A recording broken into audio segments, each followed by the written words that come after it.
8절에서 11절 제목은 하나님이 우리의 삶에 있어 더 실제적인 분이 되게 하라. 하나님이 우리의 삶에 있어 더 실제적인 분이 되게 하라. 시편 16편 8절에서 11절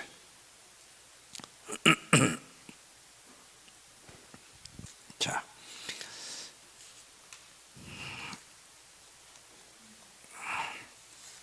내가 여호와를 항상 내 앞에 모시며 그가 나의 오른쪽에 계심으로 내가 흔들리지 아니하리로다.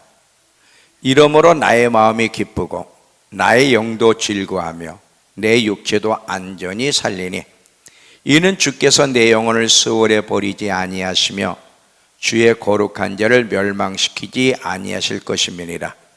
주께서 생명의 길을 내게 보이시리니 주 앞에는 충만한 기쁨이 있고 주 오른손에는 영원한 즐거움이 있나이다. 다윗이 평생 하나님 앞에서 어떻게 살았는가? 항상 여호와를 항상 내 앞에 모시며 살았다는 거죠. 자, 이 말은 단순한 고백이 아니라 다윗에게는 하나님이 실질적인 분이었어요. 정말 실질적으로 다윗은 하나님 앞에서 주님을 모시고 그 어떤 사람보다도 실제적인 분이 되게 하면서 살았던 것이 다윗의 인생이야. 이 하나님이 우리의 삶에 있어 실제적인 분이 되는 것이 얼마나 중요한가. 이것이 안 되면요 변화도 없고요 진정한 기쁨과 만족과 행복은 주어지지 못하고 하나님의 보호하심과 축복을 경험할 수가 없어요. 이건 실제적이 되느냐 단순히 개념을 가지고 있느냐, 이것은 우리의 미래를 결정하는, 이 하나님에 대해서 개념만 가지고 있는 사람과 하나님이 우리의 삶의 실제적인 분이 되게 하시는 것은 전혀 다른 거예요. 여러분의 미래가 정말 복되려면, 하나님이 당신 자신을 여러분의 삶에 나타나게 하려면, 하나님의 놀라우신 그 임재와 역사심을 경험하려면 하나님이 실제적인 분이 돼야지 추상적인 분이 돼서는 안 되는 거예요. 이번 이 MIT 이제 3차, 이제 11월 28일부터 4차가 진행되는데, 이 3차의 이번 MIT 강의 때는요 너무나 놀라운 시간이었어요. 저번 2차 때도 하나님이 참 놀랍게 역사하셔서 이 풍을 맞아가지고 한쪽 손을 피지 못하는 분이 피는 그런 참 아름다운 일이 있었지만, 이번 한 주간은요 치유뿐만 아니라 이 내면의 상처들, 용서하지 못하는 부분에 대한 아주 내적인 치유를 참 많이 일으켜준 진짜 놀라운 시간이었어요. 그래서 이 인도네시아에 있는 분들이 여태까지 MIT 한 것 중에서 가장 은혜로웠고 가장 놀라운 시간이었다고. 그리고 마지막 날은 어느 사모님이요, 신 비둘기가 그렇게 많이 그 공간에 날아다니며 역사를 하더래. 그냥 엄청난 치유가 일어나는데, 잘 보세요. 한 자매는요 27살이에요. 결혼한 자매인데 27살인데 허리가 이렇게 구부러져가지고 점점 구부러져요. 안 펴지고 점점 구부러져가는 병이에요. 그 병에 걸렸어요. 그리고 이 등도요 가운데를 중심으로 이렇게 돼 있어요. 오른쪽이 들어가고 왼쪽이 이렇게 눈에 보일 정도로 이렇게 튀어나왔어. 이렇게. 시간 기도를 해줬더니 등이 펴져가고 있고요, 이 튀어나온 부분이 들어가는데 어떠냐 그랬더니 이 안에서부터 계속 하나님이 땡기시더래. 확 땡기면서 그 튀어나온 부분이 들어가기 시작하는 거예요. 그분은 못 고쳐야 그래요. 그냥 나이가 27살 된 주부인데 그냥 계속 구부러 자가하는 병이야. 근데 그 펴져가고 있어. 참 그것도 아름다운 그런 광경이었지만, 얼마나 많은 사람 마음 안에 용서하지 못하는 부분, 그리고 상처들을 하나님이 치유하셨는지. 그런데 이러한 일이 있게 된 이유가 뭐냐면, 잘 봐요. 처음에 제가 이 내적 치유에 대해서는 강의하면서 계획도 없었고요. 그냥 계속 강의하고 주여 3장 기도하는 것으로 마무리하고 마지막 날 이제 월요일 날 끝나는데 주일하고 월요일만 임파테이션하고 맞춰야겠다고 내 나름대로 계획을 하고 진행을 하는 거예요. 근데 이번에는 아주 주님이 구체적으로 저를 인도하시고 이끌어 가시는데 계속해서 순간순간 성령님이 감동을 주시는 거예요. 어떤 식으로 하라고 계속. 지금 제가 많이 훈련하고 있는 게 뭐냐면 이 부분이에요. 좀 더 하나님이 제가 계속 훈련하고 있는 부분이고 사람들에게 가르치고 있는 부분이지만 좀 더 하나님이 내 삶에 더 실제적이 됐으면 좋겠다. 내 사역에 좀 더 실제적인 분으로 역사하시는 것을 봤으면 좋겠다는 그 강렬한 소망이 일어나. 그래서 그 부분을 위해서 기도하면서 계속 틈만 있으면 시간만 주어지면 그분께 초점을 맞추고 자꾸 질문을 하고 그분이 나한테 뭐라고 말씀하시 듣는 연습을 부지런히 하고 있거든요. 그런데 이번 한 주간은 계속해서 주님이 말씀하시는데 이번엔 임파테이션 하지 말라는 거예요. 그런데 말씀을 전하는 가운데 갑자기 주님이 내 마음에 사람들을 앞으로 초청해라. 사람들을 초청해서 특별히 어떤 사람을 초청하냐? 용서하지 못하는 사람. 이 인도네시아는요, 애들이고 어른이고 거기다가요 용서하지 못하는 이 아픔과 죄에 빠져 있어요.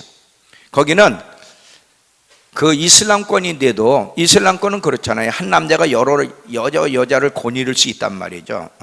그런데 나이가 이제 20 초반 10대 되네. 24살짜리가 할머니래. 24살. 믿어져요? 24살의 애가 할머니가 있어. 난 우리 김민숙 집사만 일찍 할머니가 된 줄 알았더니 24살 아이가 할머니가 된 사람도 있대. 일찍 남자의 유혹을 받아서 마음을 열어놓고 같이 동거하다가 버리는 거 계속.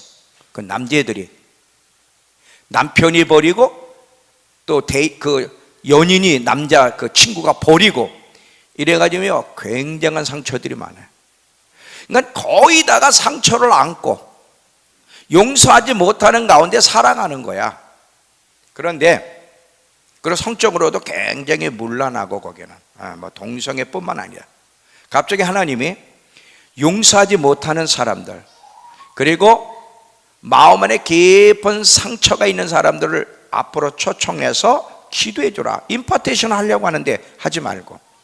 그래서 초청을 했어요. 그 사람들 초청을 해가지고 몇 번 있어서 이 한 주간 동안에 계속 초청하면서 기도를 해주는데요, 괴성을 지르고 난리가 나는 거야. 나 처음에 왜 이렇게 괴성을 지르 그 너무너무나 그 아픈 부분을 하나님이 만지시니까 너무 고통스럽고 아파가지고 괴성을 지르는 거야. 막 소리를 지르는 거 난리였죠. 그러면서 하나님이 만져주시는데 모두가 놀랄 정도로 그 순간 신비들게 성령님이 그 공간에 그냥 가득 차서 그 신비들기들이 그렇게 날아다니면서 역사를 하더래요. 환상 속에서. 너무너무 아름다운 시간이 되었는데 잘 들어봐요. 이런 일들이 다 끝나고 나서 제가 숙소에서 조용히 이제 묵상을 하는데 너무 고맙잖아. 하나님 앞에 하나님 감사합니다 하고 묵상하는데 갑자기 내 마음속에 어떤 마음이 일어나면서 성령님이 제게 말씀하시냐면, 잘 봐요. 하나님이 참으로 내 삶 속에 좀 더 실질적인 분이 됐으면 좋겠구나. 만약에 하나님이 실질적인 분이 되신다면 더 놀라운 역사를 경험할 수 있는데 오늘은 주님이 진짜 실질적으로 역사하셨네, 이런 마음과 함께 감사한 마음이 들기 시작하는 거예요. 그러면서 더 많이 주님이 내 삶에 내 사역에 실질적인 분이 되실 수 있다면 얼마나 놀라운 일이 일어날 수 있겠는가. 근데 이 마음이 일어나면서요, 제가 더 소원을 올려드리는데 근데 순간 이게 제가 이런 마음이 일어난 것도 아니고 제가 소원을 올려드리는 것도 아니고 성령님이 제 마음속에 이 마음과 함께 간절한 소원의 마음, 그리고 그래서 주님께 올려드리고 있다는 걸 알았어. 너무너무 강렬했어요. 그게 왜? 주님이 실질적으로 일하시는 건 눈에 안 보이는데, 주님은 눈에 안 보이는데 너무 분명히 실제로 일하시고 운행하시는 걸 봤기 때문에 더 실제가 됐으면 좋겠다. 더 실제가 됐으면. 만약에 우리 그리스도인들의 삶 속에 사역분의 삶 속에서 정말 주님이 우리의 삶의 중심이 되셔서 실질적으로 역사하도록 허락하신다면 도대체 얼마나 놀라운 일이 일어날까? 근데 불행하게도 지식으로는요, 하나님이 살아계시고 하나님이 우리의 주인이시라고 지식으로는 말하지만 실제로 삶 속에서, 저와 여러분의 삶 속에서 실제로 예수님이 주인이 되시고 그분이 실질적으로 당신을 드러낼 수 있도록 허락하는 그리스도인은 10명 중에 한두 명이 있을까? 아니야. 한 명 보기도 어려운 시대에 사시는요. 그러다 보니까 잘 봐요. 초대교회에 일어났던 역사들, 과거 구약에서 모세 때나 이런 여호수아 때, 다윗 때 일어난 역사들을 역사적인 사건으로만 배우는 거야. 그때 그런 일이 있었다. 학문적 고찰과 역사적인 이야기로만 듣고 있지 이게 나의 이야기고 오늘도 우리에게 일어나서 있다는 사실에 대해서는 구체적으로 안 가르치다 보니까 믿지도 않고 소원하지도 않아. 오늘날 기독교는 잘 보세요. 사실 기독교는 하나님이 실제적인 분임을 가르치고 하나님이 실제적이 되게 하도록 가르쳐서 그렇게 살게 해야 그게 진짜 기독교야. 근데 오늘날 기독교는 종교적인 면으로만 끝나버렸어. 학문적으로 가르치는 선에서만 종교적인 껍데기만 남았지 실질적인 알맹이는 빠져있는 것이 오늘날 기독교예요. 여기는 성령의 역사가 없어요. 임재도 없고요. 너무나 불행한 시대 속에 오늘 그리스도인들이 사는 것 같아. 지금 그리스도인들은요, 특별히 대한민국에 있는 그리스도인들 예수 믿는다고 핍박을 안 받아. 우리 전재환 형제가 요번에 트럼프 대통령이 국회에서 연설한 것을 나한테 동영상을 보내서 잠깐 보다 왔는데, 그 트럼프 대통령이 얘기하잖아요. 북한의 그 실상에 대해서 어떻게 잔인하게 지금 한 인간을 그렇게 무참하게 짓벌범에 노예화시키는지. 근데 우리 이 남한에 있는 사람들은 그런 고통을 안 받아요. 예수 믿는데 누가 제재를 합니까? 안 해. 근데 사실은 어떤 면에서요, 우리 이 남한에 있는 기독교인들이 더 불쌍할지도 몰라. 왜냐하면 하나님에 대한 간절함이 있나, 배고픔이 있나, 열정이 있나. 기독교라는 종교 껍데기는 있는데 알맹이가 없어. 근데 사실은요, 기독교에 알맹이가 없으면 하나님이 실제적인 우리의 삶에서, 사역에서 실제적인 분이 되셔서 실제적인 일이 나타나지 않는다면 그것만큼 불행한 기독교인이 없어요. 참 우리 불행한 시대 속에 산다. 아까 노래 주 예수의 오시옵소서. 주님이 진짜 오실 텐데 몇 사람이나 준비하고 있을까? 몇 사람 진짜 예수님을 맞이할 수 있는 사람 몇 %나 될까? 제가 인도네시아에서 사역하면서요, 이들이 행복한 사람들이네. 재정적이나 이 물질적으로, 문화적으로는 우리보다 낙후할지 모르지만 영적으로요, 우리 청년들은 저번 달에 갔다 왔으니까 알 거예요. 이 철야하면서 말씀 전하고 방언 기도를 하는데 1시간 반을 시키는데, 아마 우리 성도들 1시간 반 시키면요 아마 안 할 겁니다. 그냥 뭐 이러겠죠 뭐. 1시간 반을 막 기도를 시키는데요, 졸기는 어떻게 졸아? 막 벽에다가 손을 대고 그냥 벽을 향해서 막 1시간 반을. 제가 그걸 딱 보면서요, 누가 행복한 사람인가? 진짜 누가 행복한 사람인가? 오늘 우리는 하나님이 개념만 남았어. 기독교란 종교 껍데기만 남았는데 그들에게는 알맹이가 있어요. 알맹이가 있어요. 잘 들어보세요. 오늘날 우리 이 남한에 있는 우리 대한민국의 그리스도인들 점점 어떻게 흘러갑니까? 예수 믿고 주일날 예배만 드리면 된다고 생각해. 매일매일 삶 속에서 주님이 실제가 되면서 매일매일 주일날만이 아니라 월요일도 화요일도 그분을 예배하는 삶이 돼야 되고, 먹든지 마시든지 무엇을 하든 하나님의 영광을 위해 하랬지만 정말 매일매일 삶 하나님의 영광을 위해 살려는 마음을 가진 사람이 얼마나 있으면 매일매일 순간순간마다 그분이 내게 실제 눈에는 보이지 않지만 실제적인 분이기 때문에 모든 일을 의논하고 그분이 뭐라고 말씀하시는지 듣고 철저하게 그분을 의지하며 살려는 사람이 얼마나 될까? 그냥 예수 믿고 그냥 주일날 예배 드리면 그걸 끝이에요. 한 주간의 삶을 보면 자기가 주인이야. 예수님은 절대 실제적인 분이 아니야. 모든 일을 자기가 계획하고 자기의 지혜와 노력으로 살려고 애를 쓰고, 이제 예수님은 우리의 삶에서 주변부로 밀어내고 항상 우리 삶의 중심에 내가 있고, 오히려 예수님 하나님은 우리의 계획, 우리의 삶에 축복해 주시는 종속적인 그런 위치에 주님을 두면서 오늘날 살아가고 있는데, 근데 이게 우상숭배여 이게 큰 죄라는 것을 깨닫지 못하는 가운데 살아요. 왜? 내가 그래도 주일날 예배드리지 교회에서 이 모양 저 모양으로 열심을 내니까 내가 무슨 우상숭배냐고 하지만, 예수님을 내 삶의 중심으로, 그리고 그분이 실제가 되지 못하고 내가 오히려 중심에 서서 내가 실제적이고 주님을 종성적인 위치에 둔다면 그게 우상이에요. 그게 이거는요 그리스도인들뿐 아니라 목회자들 가운데도 많이 그래.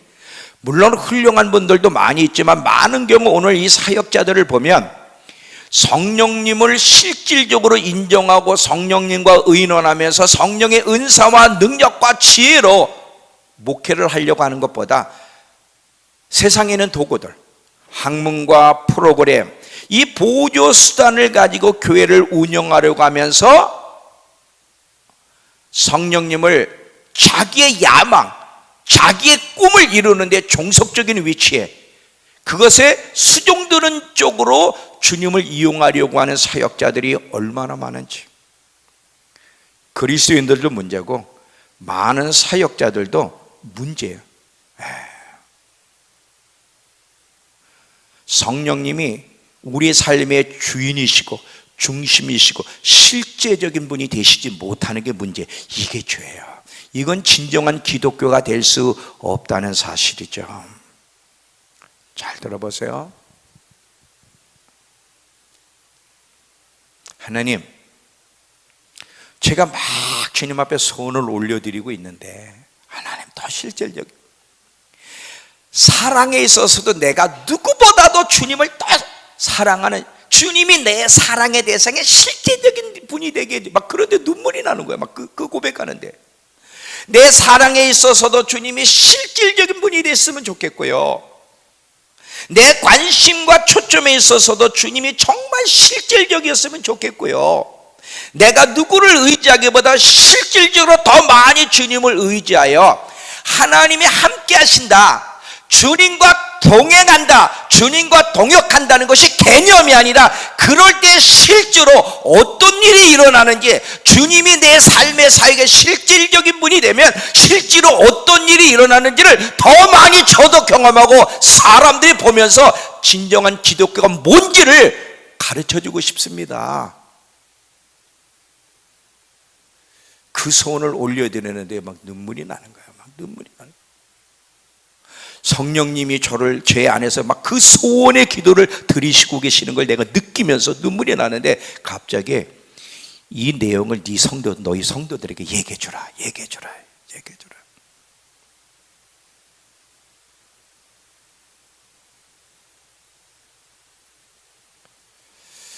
껍데기만 가지고 있지 말라고 얘기해 주라.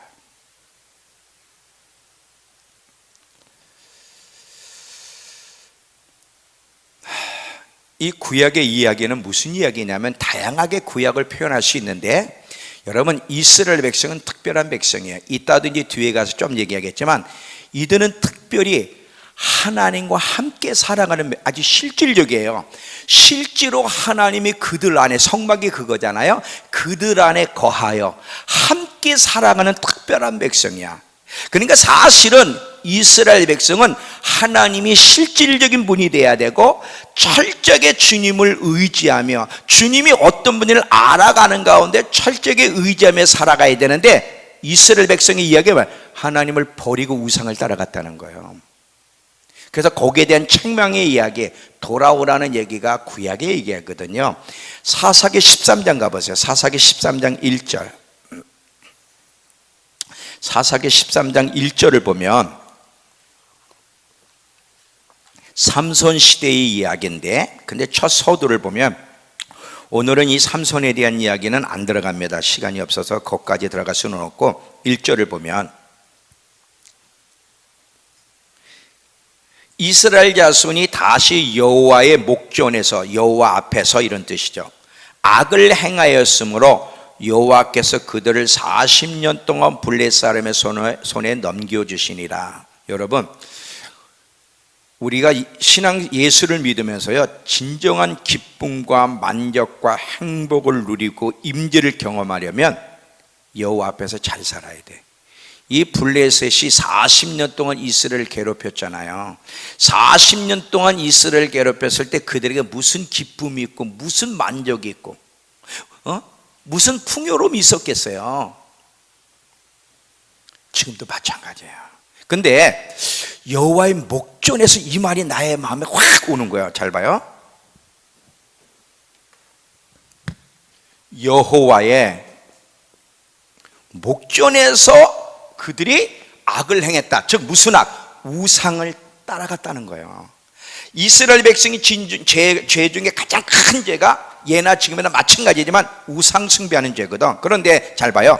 여호와의 목전에서, 이게 무슨 뜻일까? 자, 하나님은 어디에나 계세요. 그렇죠? 온 땅에 충만하시기 때문에 하나님이 보지 아니하는 곳이 없어. 그러니까 하나님이 보시는 앞에서 우리는 살아가고 있고, 하나님이 보시는 앞에서 이스라엘 백성이 범죄했다는 말도 되지만, 이거보다 더 깊은 의미가 있는데, 여호와의 목전에서란 말이 무슨 뜻이냐면, 잘 들어봐요. 아까 제가 잠깐 언급했어요. 이스라엘은 특별한 백성이에요. 어떤 특별한 백성이냐면 하나님을 실제로 모시고 사는 백성이야. 이게 달라. 세상에 어느 나라가 하나님을 실질적으로 모십니까? 살아계신 하나님을 실제로 모셔. 근데 그 살아계신 하나님이 어디에 거해? 성막에. 그래서 성막을 지란 거 아니야. 성막에서 거기에 주님이 임재하신단 말이에요. 그러니까 이스라엘 백성은 다른 백성과 다른 특별한 백성인데 하나님을 실질적으로 모시고 있는 백성이요, 실질적으로 하나님의 통치를 받는 백성이에요. 하나님의 말씀, 하나님이 이스라엘 백성에게 말씀하시고요, 그들은 그 하나님의 말씀을 듣고 하나님의 지시를 받고 하나님의 이끌림을 받는 실질적인 백성이 이스라엘이야. 하나님은 이스라엘에게 실질적인 하나님이시고, 이스라엘은 실질적으로 하나님과 교제하며 하나님의 통치를 받는 실질적인 백성이라. 자꾸 이 실질적이라는 얘기를 잘 봐요. 왜 실질적이다 이러면 오늘 기독교는 개념으로 끝났기 때문에. 이해가 돼요 지금? 자, 잘 들어요.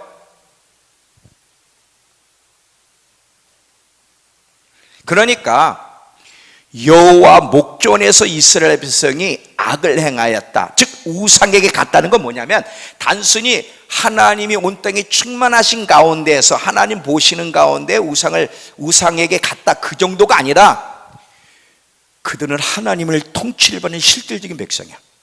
하나님을 실질적으로 섬기던 백성, 실제로 그분의 음성을 듣고 그분의 지시를 따라 사는 특별한 하나님과 실질적인 관계를 맺은 백성이 하나님을 버리고 갔다는 거예요. 이건 단순한 문제가 아니에요. 근데 이게요, 우리도 그런다.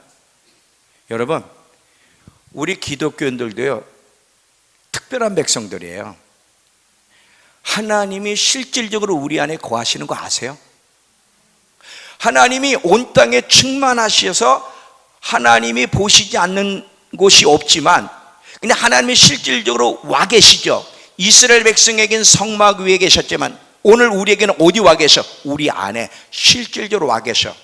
사실 우리 그리스도인들은요, 하나님의 실질적인 통치를 받는, 그분의 음성을 듣고 그분의 지시를 따라 사는, 모든 일에 그분께 의논하고 그분의 지시를 따라 살아가야 될 실질적인 백성인데, 그렇게 살지 않고 우상에게 갔다는 거예요. 잘 봐요. 왜 사람들이 우상에게 가서 의지하고 질문을 하냐면 이거예요. 행복주의 때문에 그래요. 행복주의. 자, 잘 봐. 지금 우리의 큰 문제는 뭐냐면, 하나님이 우리의 중심, 하나님이 주인이 되셔야 돼요. 그리고 모든 일에 하나님의 음성을 들으면서 하나님께 질문하고 하나님의 지시와 인도를 따라 살아갈 때 하나님이 우리에게 복을 주시는 거예요. 우리의 노력만 가지고 되는 게 아니라, 여러분 잘 봐요. 이스라엘 백성이 애굽 시절에 있을 때는 하나님을 의식할 수가 없어. 계속 애굽의 그 채찍과 함께 그렇게 고된 노역을 하기 때문에 이스라엘 백성이 여유 있게 자기들이 누구인지, 하나님이 어떤 분을 생각할 수 있는 여유가 없어. 그냥 노예야, 세상의 노예. 근데 하나님이 이스라엘 백성을 애굽에서 이끌어내신 이유 중에 하나가 뭔지 아세요? 너희가 누구인지, 하나님 나와 너희와 어떤 관계가, 실질적 어떤 관계인지, 그거를 가르치기 위해서 광야를 이끌어내신 거예요. 그래서 광야에서 이제 그들에게 하나씩 가르치잖아요.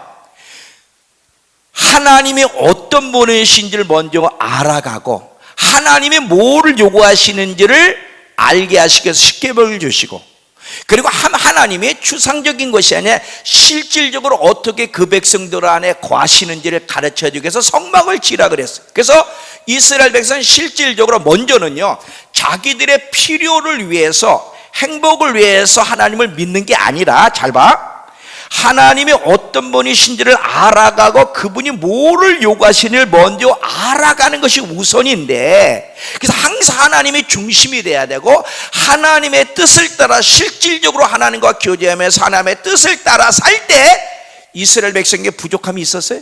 없어요. 이렇게 사는 가운데 실질적으로 하나님 앞에 복을 받으며 사는 백성이 이스라엘 백성이었고 그리스도인인데, 지금은 어떤 시기냐면 우리가 중심이 아니라 내가 중심이고 행복주의가 문제야. 행복주의. 사람이 어려움을 만나거나 불행을 만나면, 돈이 없거나 돈의 문제가 재정적인 문제가 생기더니 불행한 문제를 만나면 빨리 불행한 문제를 해결해서 행복을 되찾으려 하는 것이 우리의 삶의 모습이야. 그런데 하나님이 어떤 분이신지를 알아가는 것이 아니라 그냥 하나님이 내 행복의 수단이 되기를 원하는 거야. 그러니까 잘 봐요. 이스라엘 백성 왜 우상에게 그렇게 갔냐면, 그들이 어려움을 만날 때 빨리 문제가 해결돼 그들의 행복을 원하는 거야. 그것을 위해서 하나님 앞에 나아가 찾는데 하나님이 금방 응답을 안 해. 금방 응답을 안 하니까 어떻게? 우상에게 가는 거야. 그 문제를 해결하기 위해서. 이해가 돼요? 무슨 얘기인지? 여러분, 왜 하나님 앞에 절대적으로 의지를 안 해? 기도해도 하나님 응답을 안 하잖아. 난 바빠 죽겠네, 조급해 죽겠는데. 하나님은 내 사업 망칠 것 같고 먹고 사는 일을 안 도와주실 것 같으니까, 그게 뭐야? 내 힘으로, 내 방법대로, 내 수단을 가지고 하나님을 떠나는 거예요. 예레미야 2장 가보세요. 예레미야 2장 18절 19절 메시지 성경으로 한번 봅니다.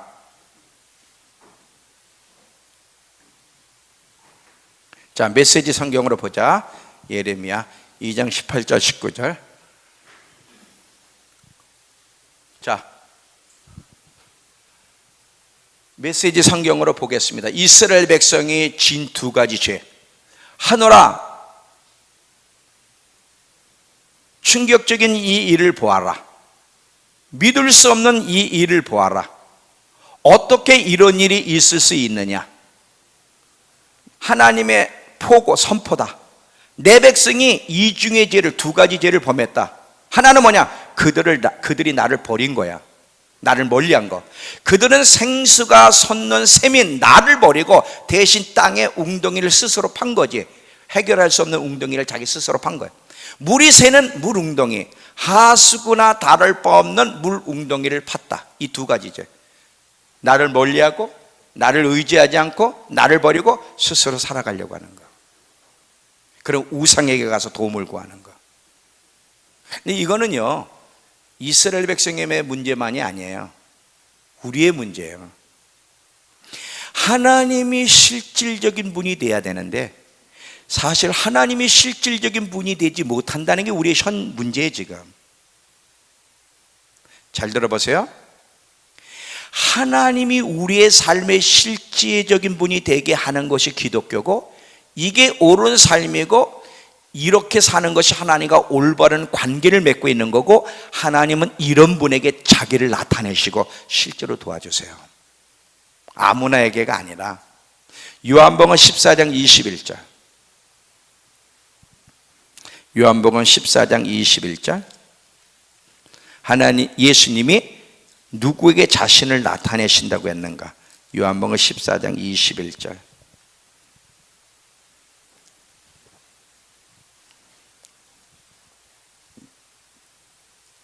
나의 계명을 지키는 자라야 나를 사랑하는 자니, 나를 사랑하는 자는 내 아버지께 사랑을 받을 것이요 나도 그를 사랑하여 그에게 나를 나타내리라. 자, 여기 보면 예수님이 누구에게 자신을 분명히 드러내신다 그랬어요?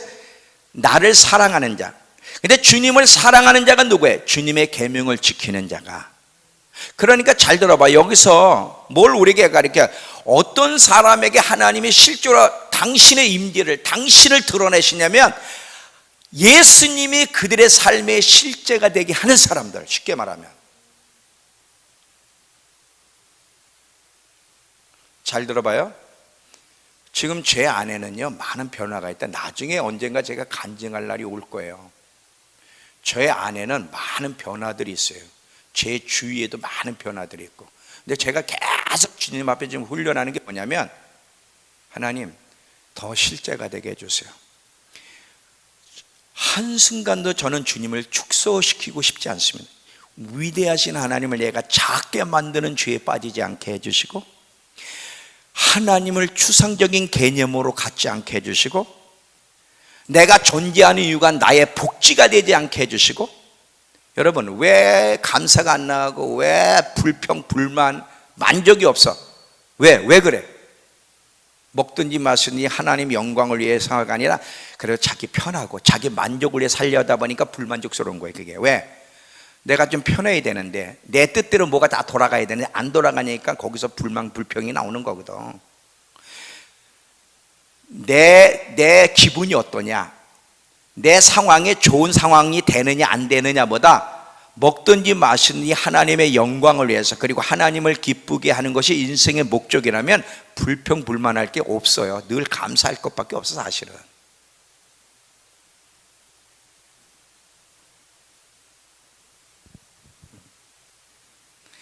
하나님이 나에게 있어서 모든 권리의 최우선이 되시기를 원하며, 내 삶에 늘 주님이 계셔서 실질적인 분이 되기를 원합니다. 그리고 이것을 훈련하여 실제로 이렇게 되어지기를 간절히 바라는 거예요. 이럴 때 얼마나 놀라운 일이 일어나. 제가요 이번에 더 강렬한 기도가 나오는 거예요. 왜? 이번 이 MIT, 인도네시아 MIT를 통해 막 주님이 실제로 당신을 드러내는 모습을 너무너무나 봤기 때문에. 너무너무나 봤기 때문에. 근데 약간만 맛본 거거든 사실은. 그러면 더 주님이 내 삶의 실제가 되기를, 그리고 늘 주님이 중심에, 나는 중심에서 내가 밀려나고 주님을 중심으로. 잘 봐요. 하나님의 왕국은 언제부터 시작되느냐? 내 왕국이 무너질 때부터 시작되는 거예요. 내 나라, 내 왕국, 나 중심의 삶이 무너지지 않으면 하나님 나라, 하나님 왕국의 삶은 시작이 안 되는 거예요. 무너진 만큼, 무너진 만큼. 이해는 되세요 지금? 서정권 목사님이 아멘을 하도 안 해가지고 힘드셨다는 얘기를 들었는데,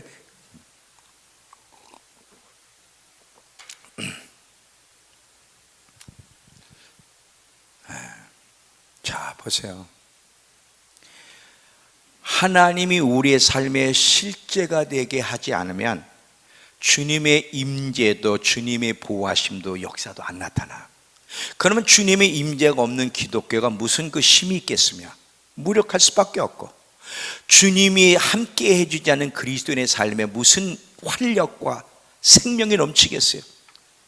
교회도 무기력하고 성도들도 너무 무기력해 세상에 그냥 영향을 받는 그런 연약한 그리스도인으로 살아갈 수밖에 없는 거죠.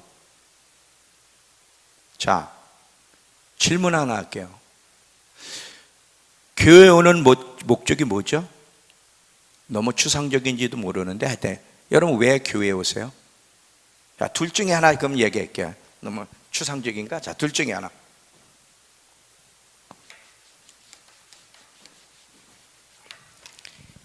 왜 교회에 오십니까? 위로받기 위해서 1. 빛과 소금이 되기 위해서 3. 이것도 아니고 저것도 아니다. 자, 골래 잡아보세요. 아니면 자, 위로받기 위해서 손 들어요. 다 1번이야 거의 다. 교회 와서 위로받고 복받기 위해서. 근데 이게 아니요. 빛과 소금이 되는 사람 되기 위해서. 너희는 빛이요 소금이라 그랬어요. 어둠으로 가득 찬 세상에 빛을 비춰서 어둠 가운데 있는 자들이 하나님을 볼 수 있게 하기 위해서. 맛을 잃은 이 세상에 소금으로 맛을 내기 위해서 우리가 존재하는 거예요. 우리의 복지를 위해서가 아니라, 위로받기 위해서가 아니라.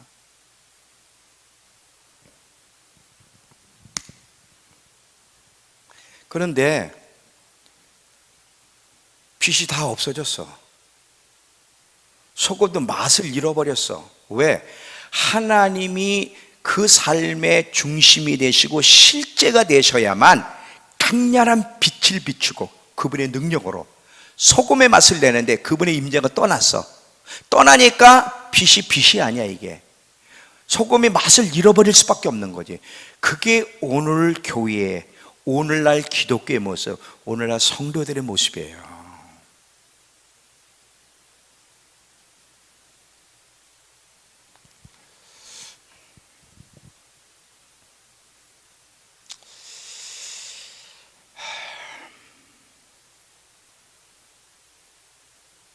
이해가 되세요?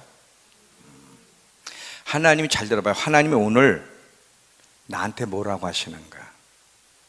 저는 어떤 분이 목사님 강해 설교를 안 하시네요. 강해 설교라면 참 편하실 텐데. 어떤 분이 제 스타일이 참 어려워요. 왜냐하면 저는 이 강해 설교가 뭐냐면 그냥 본문 하나씩 나가는 거.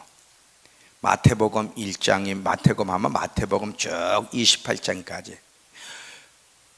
물론 이제 연구하고 노력해야 될 어려움도 있지만 사실 이게 편해. 다른 부분. 저는 강해 설교보다 매주 그날 그 주간에 우리 성도들에게, 인도네시아 성도들에게, 미국 성도들에게 하나님이 뭐를 말씀하고 싶은가 그걸 캐치해내려니까 이게 참 어려운 거예요.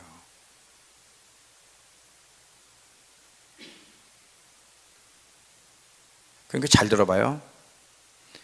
저는 거의 100%는 아니에요. 아마 저도 노력 중이니까. 근데 많은 경우는 제 머릿속에서 이 메시지들이 제목이 나오지 않는다.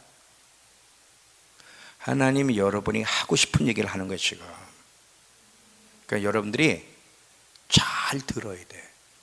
주님이 오늘 나에게 뭐라고 어떤 경고를 하시는지, 뭐라고 말씀하시는지, 내가 어디에서 문제가 있는지를 캐치를 할 수 있어야 돼요. 이걸 그냥 흘려버리면요, 여러분이 20년 30년 예수를 믿어도 변화도 없고요, 주님이 당신을 드러내는 경험도 없을 거고, 불행한 그냥 교회나 왔다 갔다 하는, 물론 열심히 뛰면 밥이는 먹고 살겠지. 여러분 그냥 밥 먹고 사는 정도, 약간의 여유는 그걸 원하세요?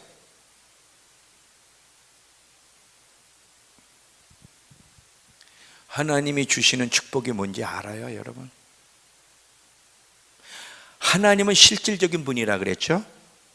여러분이 하나님을 실질적으로 인정하는 만큼 하나님이 실질적으로 자기를 드러내고 실질적으로 하나님의 복을 경험하게, 하나님과 복은 같이 가는 거예요. 같이 가. 근데 여러분들이 하나님을 실질적으로 인정하기보다 추상적인 개념으로 여전히 자기 중심적으로 자기를 중심에 놓고 자기 스스로 자기 노력으로 살아가려고 하면 하나님 경험 못해요. 변화도 없어요. 그 사람은요. 마지막은 더더욱 준비할 수 있고, 주 예수의 옷이 없어서 주님이 오실 텐데 뭘로 준비를 해? 안 되는 거예요. 다윗을 보면요, 이 구약에서 하나님이 그들에게 실질적이 되도록 애를 쓰고 훈련한 참 믿음의 선배들이 많아요. 그 중에 저는 참 다윗을 보면서 굉장히 도전을 받는데, 제가 한번 설교를 했을 거예요. 다윗이 그렇게 법궤를 찾아서 그 법궤를 예루살렘에 성전을 짓고 거기에 모시려고 했던 이유가 뭐라 그랬죠? 혹시 기억나세요? 사울은요, 하나님께로부터 선택받은 왕인데도 사울은 법궤에 관심도 없어. 법궤에 찾으려는 마음도 없어. 근데 사울의 마음은 뭐냐면 그냥 자기 왕권 유지, 그리고 복 받는 거, 편안함, 이거야. 목적이 이거야. 이걸 위해서 하나님을 이용해. 근데 다윗은 달라. 도대체 법궤가 뭐기에 그 법궤를 찾아다니고, 그리고 그 법궤를 찾아서 그것도 아무 데가 아니라 자기의 성 다윗성 예루살렘 중심에다 놨냐 이거지. 목적이, 이 의미가 뭐라 그랬어요? 네, 아시는데 별로 얘기하고 싶지 않죠? 피곤해서? 네, 자 봐요. 제가 설명을 할게요. 지금 다윗은요, 자신뿐만 아니라 어느 이스라엘의 어느 왕이 들어서든 모든 백성들이, 잘 봐요, 어떤 것이 실질적이 되기를 원하는 거야. 뭐야? 하나님이 이스라엘 백성에게 실제적인 분이 돼서 하나님의 통치를 받는 백성이라는 걸 선포하는 거예요. 잘 봐요. 법궤는 하나님의 임재의 상징이에요.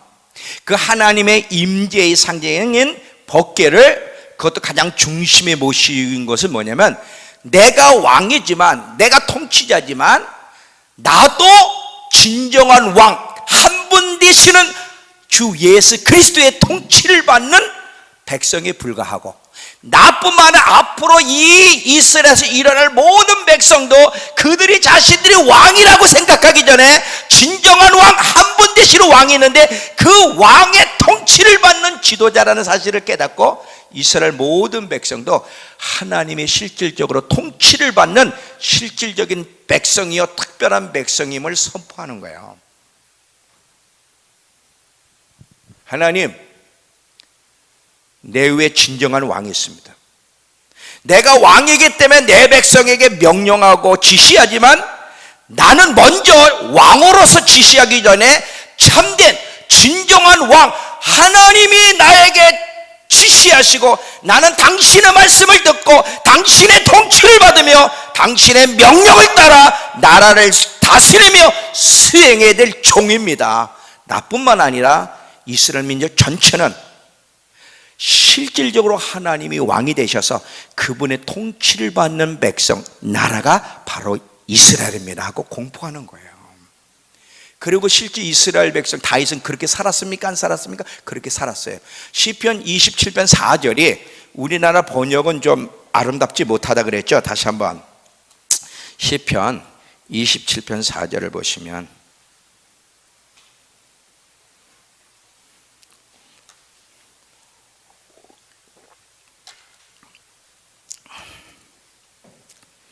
내가 여호와께 바라는 한 가지 일 그것을 구하려니 곧 내가 평생에 하나님의 집에 살면서 여호와의 아름다움을 보며 그 성전에서 사모하는 그것이라 이렇게만 되어 있지만 킹 제임스 버전에 보면 모든 일에 하나님과 의논하는 것이 그게 소원이에요.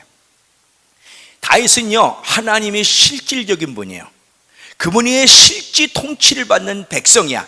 그래서 하나님이 그 다윗에게 실질적인 분이기 때문에 모든 일을 의논하게 해주십시오. 이게 내 소원입니다. 의논 드리지 않고 내 방식, 내 머리, 내가 주장하고 내 계획대로 사는 것이 아니라 내가 하나님의 통치받는 자인 것을, 그리고 하나님이 나의 실질적인 분이 되기를 원합니다. 이게 소원이에요. 그래서 모든 일을 의논하기를 원하는 그 소원을 주님께 올려드렸는데 실제로 그렇게 산 예를 드릴게요. 사무엘하 5장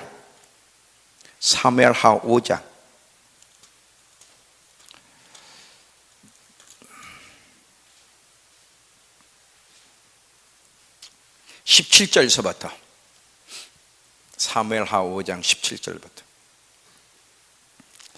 이스라엘이 다윗에게 기름을 부어 이스라엘 왕으로 삼았다함을 블레 사람이 듣고 블레 사람이 다윗을 찾으러 다 올라오매 다윗이 듣고 요새로 나가니라. 블레 사람들이 이미 이르러 르바임 골짜기에 가득한지라. 다윗이 여호와께 여쭈어 이르되 내가 블레 사람에게로 올라가리까? 여호와께서 그들을 내 손에 넘기시겠나이까 하니 여호와께서 다윗에게 말씀하시되 올라가라, 내가 반드시 블레 사람을 내 손에 넘기리라 하시네. 다윗에게는 하나님이 실질적인 분이에요. 그게 추상적인 개념적인 분이 아니야. 실질적인 분이고 실제로 다윗을 다스리는, 통치하시고 말씀하시고 지시하는 분이 하나님이시기 때문에 의논 드렸고, 의논 드리니까 하나님이 실제로 말씀하셨어. 이게 기독교예요. 이게 진정한 신앙이에요. 여기에 하나님의 역사를 보는 거거든. 자, 그렇게 했더니 봐요. 다윗이 바알브라심에 이르러 거기서 그들을 치고 다윗이 말하되 여호와께서 물을 흩은같이 내 앞에서 내 대적을 흩으셨다 하므로 그곳 이름을 바알브라심이라 부르니라. 거기서 블렛 사람들이 그들의 우상을 버렸으므로 다윗과 그 부하들이 치우니라. 블렛 사람들이 다시 올라와서 르바임 골짜기에 가득하니 또 쳐들어왔어요. 이때 다윗이 또 어떻게 하는가 보세요. 다윗이 여호와께 여쭈니 이르시되, 이번엔 방법이 달라. 올라가지 말고 그들 뒤로 돌아 뽕나무 숲을 맞은편에서 그들을 기습하되 뽕나무 꼭대기에서 걸음 걷는 소리가 들리거든 곧 공격하라. 그때 여호와가 너보다 앞서 나가 블렛의 군대를 치리다.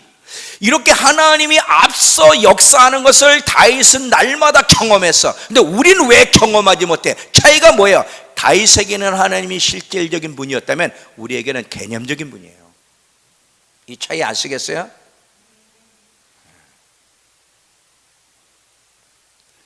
기독교는요 달라요. 기독교는 뭘 보여줘?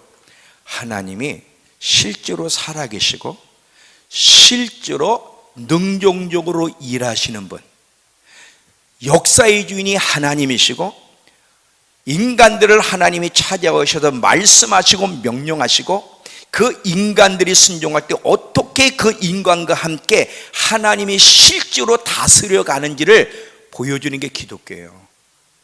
만약에 하나님이 저와 여러분의 삶에 실제가 되지 않으면 우리는 기독교라는 종교 껍데기만 가지고 있는 거고, 교회가 이렇게 성도를 가르치지 않는다면 그 교회는 껍데기만 가지고 있는 거예요. 시편 62편 8절. 시편 62편 8절.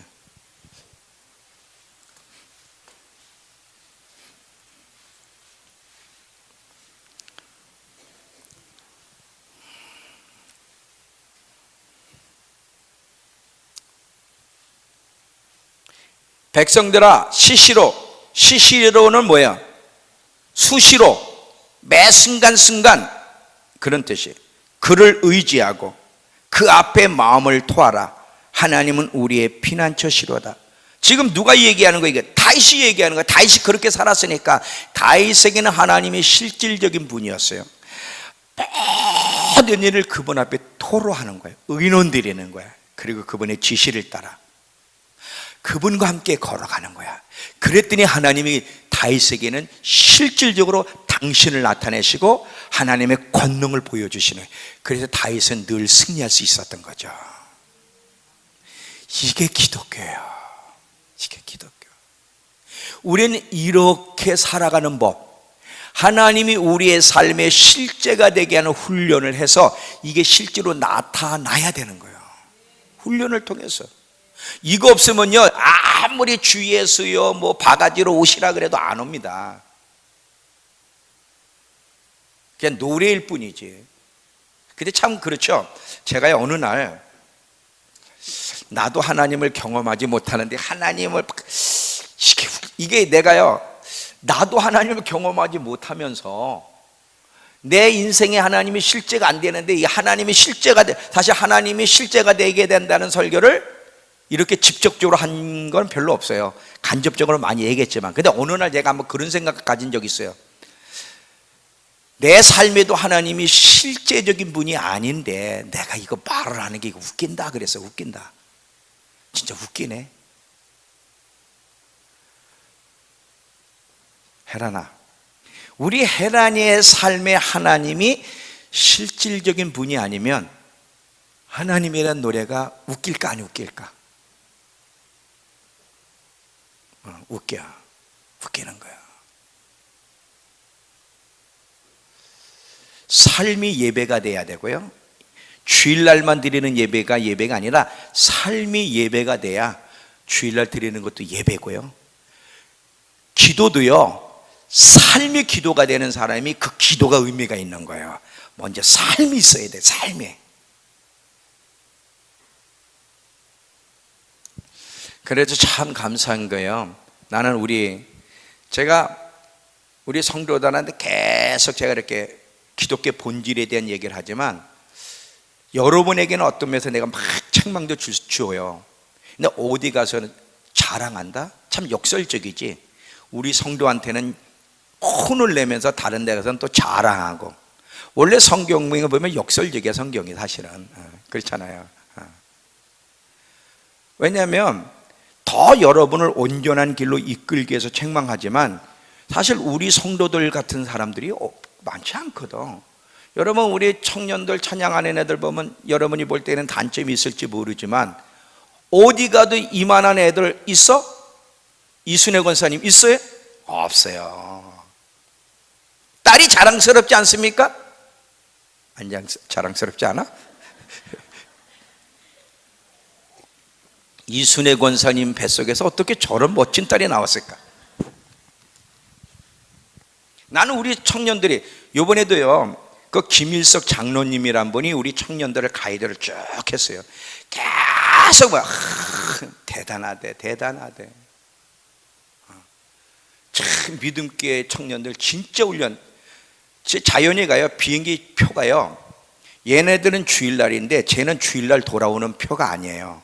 화요일날 나하고 돌아오는 표예요. 쟤 혼자 남게 생겼어. 그래서 그 이제 장로님이 주일날 무조건 가서 한번 협상을 해보자, 부탁을 해보고 기다려보자, 빈자리가 나올지 모르니까.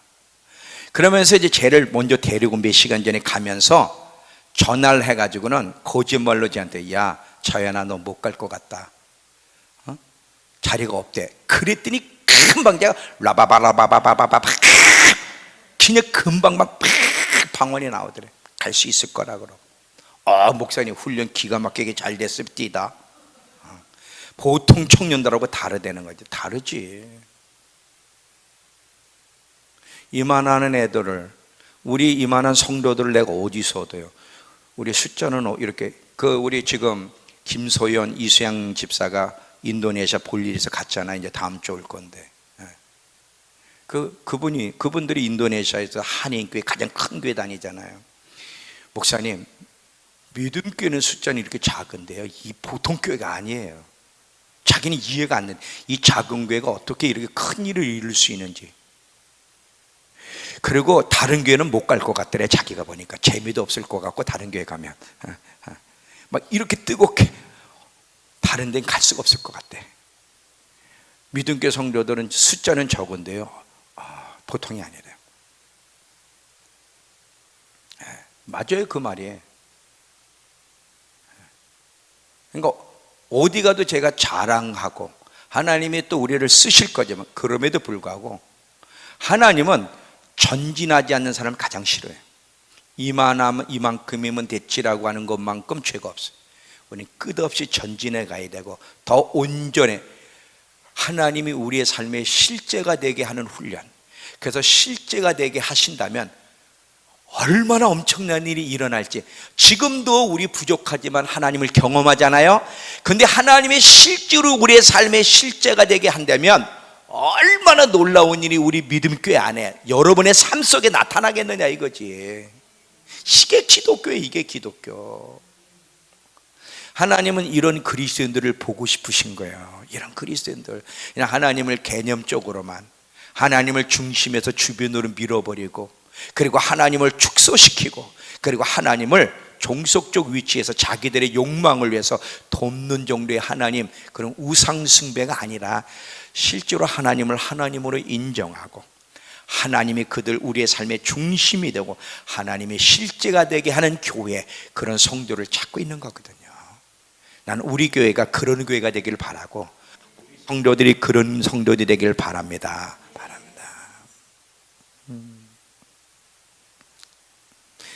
이거보다 더 아름다운 모습이 없고요. 기독교는 이것을 보여주는 거예요. 하나님은 개념적인 분이 아니다.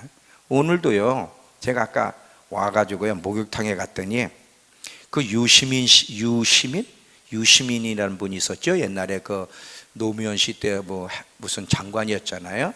그분이 요즘 이제 이렇게 TV 많이 나오는 것 같아요. 이렇게 대담 같은데 뭐 이렇게 연예인들을 하고 이렇게 좌담 나오면서, 그 목욕탕에 갔다가 무슨 소리 하나 했더니 거기 나오신 분들이 얘기하는 거예요. 자기들은 나름대로 이제 굉장한 말씀들을 하시는데, 참 한 분이 기독교에는 예수란 분이 있고, 이슬람에는 마호메트.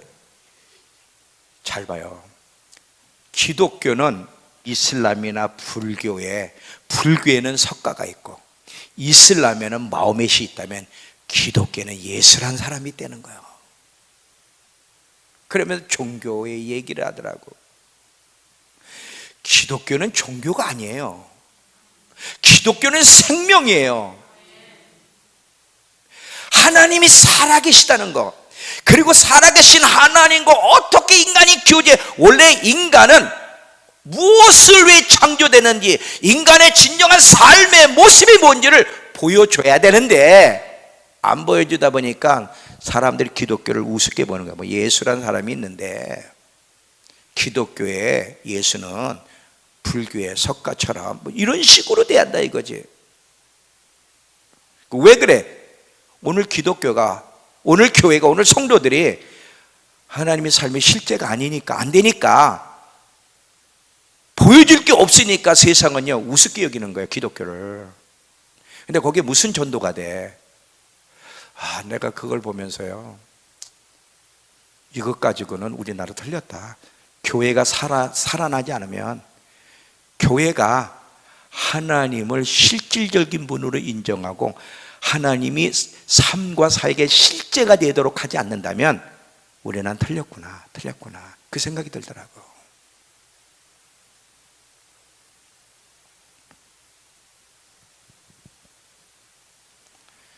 성경은 얼마나 하나님이 실질적인 분이고 구체적인 분이고 능동적인 분이고 역사의 주인이신지를, 어떻게 불신자까지 다스리는지를 정확하게 보여주고 있거든, 성경은. 그래서 여러분, 느부갓네살 같은 사람을 하나님이 내 종이라고 그러고요, 하나님이 고레스라고 한 사람에게 복을 주신 이유는 당신의 백성 이스라엘을 고국으로 돌아가게 하기 위한 도구야. 자, 한번 봅시다. 예레미야 24장 예레미야 25장 죄송합니다. 25장 9절을 보세요.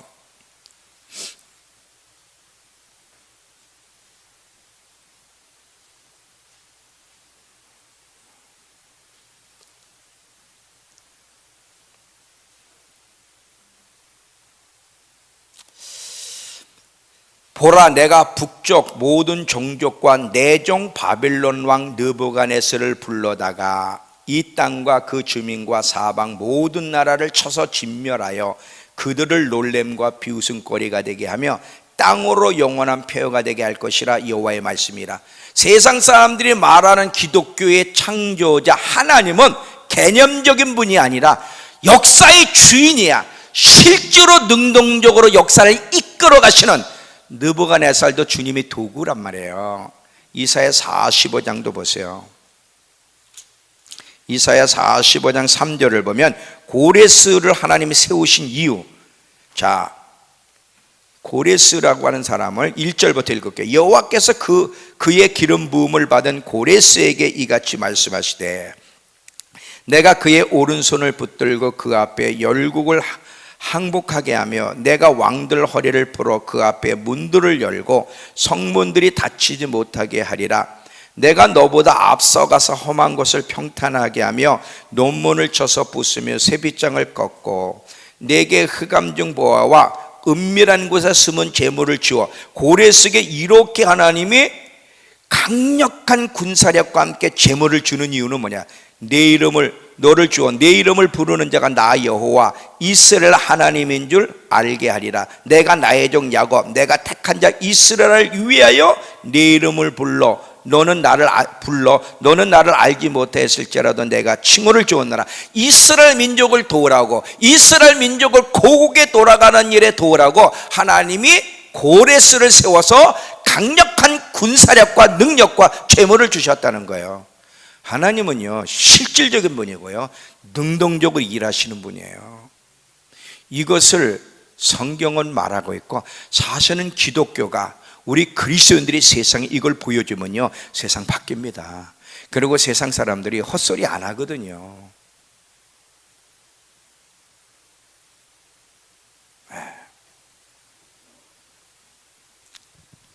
이해가 되시죠? 자, 이제 결론을 내릴게요. 하나님이 실질적인 분이 되게 하는 훈련을 해야 돼. 사실은요 하나님이 누구신지를 알고 인간이 누구인지, 얼마나 연약하고 얼마나 쓸모없는 존재인지, 얼마나 쉽게 넘어지고 한 치 앞도 알 수 없는 게 인간이란 사실을 안다면 어떻게 하나님을 의지하지 않고 살 수 있습니까? 절대적으로 의지하게 돼요. 그리고요 하나님이 실제가 돼서 진정한 통치자는 하나님이라고 하는 사실, 하나님의 주권을 인정하는 사람 속에 나타나는 모습이 있어요. 그게 뭐예요? 예배자가 되고요, 그분을 예배할 수밖에 없고 철저하게 그분을 의지하며 사는 자가 되고 모든 일에 그분과 의논할 수밖에 없어. 근데 이렇게 예배 드리는 거 억지로 드리고 또 하나님 앞에 의논 드리지도 않고, 이거는요 하나님을 개념으로 묶어놓고 있기 때문에 그래. 하나님이 실질적인 분이면 이렇게 살 수가 없어요. 안 되는 거예요. 과연 복 있는 자는 누구일까? 하나님을 가까이 함이 복이라고 시편에 얘기하는데, 하나님을 가까이 한다는 게 무슨 뜻이게? 다시 말하면 하나님이 그의 삶의 실제가 되게 하는 거예요. 실제가 되게. 이거보다 더 복된 자가 없어요.